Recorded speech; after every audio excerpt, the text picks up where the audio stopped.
Of American minorities. Mr. President, the right to self-determination is a fundamental principle of human rights law. Enjoyment of all civil, political, economic, social and cultural rights depends on the realization of the right to self-determination. For the very reason, the common Article 1 of the Chapter of the United Nations and both the International Covenants of civil and political rights and economic, social and cultural rights refer to this premonitory norm. For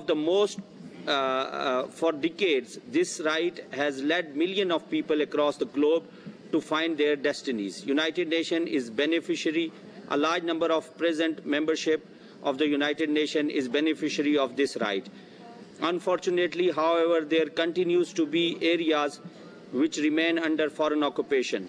Two of the most prominent cases in this aspect are the occupied Palestinian territories and the Indian-occupied Jammu and Kashmir, where the right to self-determination is illegally and unjustly suppressed by the occupational regimes. Resultantly, people of these areas are unable to freely determine their political status and pursue economic, social and cultural development. Mr. President, understandingly, denial of the rights of self-determination has resulted in massive human rights violations. In the case of Indian-occupied Kashmir, the United Nations Security Council has passed numerous resolutions giving the people their right to self-determination.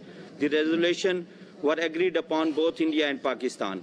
Over the last 2 decades, Indian security forces have played havoc with the lives of innocent Kashmiris.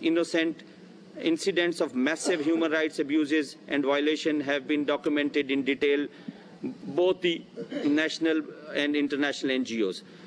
The sorry part was the Indian occupational forces, but the response of international community that continues ignoring its human rights obligation over political considerations. Had the United Nations and the international community realized their obligation, there were chances to save thousands of human lives from death, torture and destruction. I thank you, Mr. President.